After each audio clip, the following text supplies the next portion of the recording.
Welcome everybody. As you know, my name is Devin and I will be the facilitator for this conference. Also with us today is Constable Black, who investigated the offense and brought us all here today.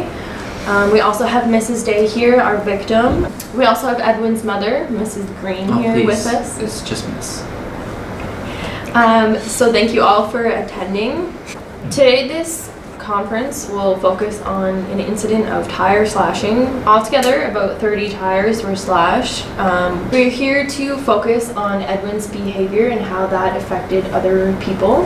Edwin has admitted to his part in the tire slashing. I was bored and I had nothing to do. It was just me and Marty. We went downtown and we were drinking some tequila. I was pretty drunk, and then around 11:30 that night we left, and we were walking down the street and we were really bored, so we decided to slash some tires. I didn't think it was that much, but we did it for half an hour. So what would happen is I would sit there and I would go up to the car and the other two would walk ahead of me to look out, and I would slash the car's tires, and we did it for about half an hour.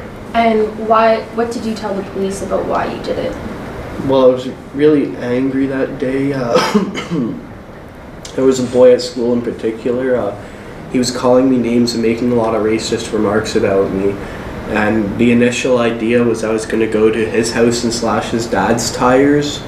And his dad has 2 cars, so we were going to slash all his tires. And then we did that. And after that, we just kind of kept going. And we just kept slashing tires. And how have you felt since this incident? I guess I've been wondering more of what's going to happen to me. And who has been affected by your actions? All the people whose tires I slashed. And in what way were they affected? Well, I guess when they came out the next morning, they weren't able to go to work, so they lost some money there and probably got in trouble and must have wondered why their tires were randomly slashed. Mm-hmm. All right, so now let's hear from the victim, Mrs. Day. I was frightened. My husband was in the hospital getting some tests done. We just found out that he actually needs to have surgery. I was worried sick about this news, and I was also frightened because I was home alone. When I went out in the morning, I couldn't believe it. I had to get to the hospital to my husband, and now someone had attacked my car. I was very scared to think that someone had just been outside my window with a knife attacking my personal property. I can't understand why anyone would want to do this. Alrighty, thank you very much. Miss Green, I can imagine this has been hard for you. Can you let us know how this has affected you? I felt very sad and mad when I heard what had happened. My son is too old to be doing things like this. I know he's been in trouble once before for an assault, but I thought he put that all behind him. When I heard about this, I started to think about what I had done wrong. Edwin was in foster care for some years, you know? Now, he's back with me again. And I wanted to finish high school and get a good job. I was embarrassed when my friends and neighbors heard that Edwin had been slashing tires. Why would you do that, Edwin? I also knew that I had to tell his grandparents before they found out from somebody else. That was the worst part. And Constable Black, how has this incident affected you? Well, our detachment has been understaffed for the past 2 months. The officers have been very stressed when it comes to work. Currently, I'm investigating a hit and run, an arson, a serious threat, and a number of break and enters. I know when I get back to my office, there'll be more files on my desk, and I have to prepare 2 court appearances this week. You're so brave. Edwin, now that you've heard from everyone, do you have anything you'd like to say? Maybe we could start with Mrs. Day. I'm sorry. Sorry for what? Edwin, you need to look at Mrs. Day and tell her what you were thinking.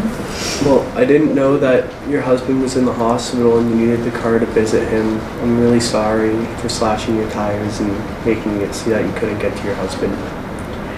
Do you have anything to say to the constable? I'm sorry for all the extra work I caused you. I know you're going through a lot right now, and this isn't the best of times, and I'm glad that you gave me another chance at doing a conference instead of locking me up or fining me, because I have been in trouble before, so I'm sorry. Yes, thank you, Mr. Black. Edwin, there's one more person you need to apologize to, your mother. I'm sorry, Mom. I promise you I won't get in any more trouble again. I'm sorry. So we have come a long way in this conference, but it isn't over yet. I'm going to begin with the victim to see what you think should be done. Mrs. Day, what do you think should happen now? Okay, so I've been thinking a lot about this. I do believe that he should write an apology letter. I also think that everyone should do some community service as well as take an anger management course. I think he should also pay some of the compensation for the slashing of the tires. Constable Black, is there anything else you would like to see come of this conference? I like the idea of apology letter. It would also help if he wrote a letter to my detachment in the RCMP. It would also help the morale of my detachment. It's good to see some offenders are remorseful, and it's worth taking a chance on some people, even if the youth who's been in trouble once before. Edwin, how do you feel about anger management classes, 100 hours of community service, as well as writing apology letters to Mrs. Day, as well as the RCMP attachment? And I think that maybe you would be able to get a part-time job to help pay for the compensation for the tires. I think I can do that. Mrs. Green, do you have any suggestions of what should be done? I think the counseling is a great idea. I think that may help Edwin the most. I'm okay with the community hours and the letters too. I can give Edwin jobs around the house. And I think he can help my brother with his business. Does anyone else have any suggestions? No? Okay. Well, let's look at some timelines. Edwin, how long do you think it's going to take you to write those letters? I can probably write them tonight. Okay. So just to be sure, we'll give you 3 days. Mrs. Green, I can count on you to support Edwin and help him do this. Yes. Will you give me the addresses for the mailing? Yep, I will include that in the agreement that we will sign in a few minutes. We'll get a copy of the agreement to you as well as to Constable Black. Thank you, dear. You're welcome. I will also include a few comments about what should be included in the letter, but the rest of it should be in Edwin's words. Edwin, I'm going to ask that you send me a copy of the letter so I can include it in your file and we can get this all settled once you fulfill all your obligations. I will also send a copy of the letter to the RCMP, and I want also copies of your community service hours. Now, does anyone else have any questions before we close up the conference? All right, thank you everyone for your participation. This resolution wouldn't have been possible without you. Alrighty, so if everyone can just sign this agreement, that'd be fantastic.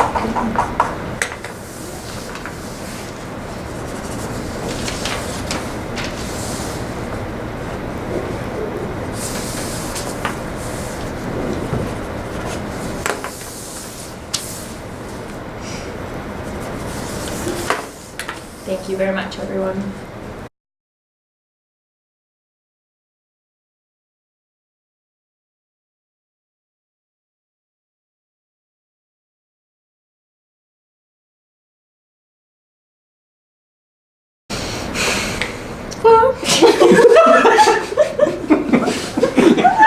Edwin,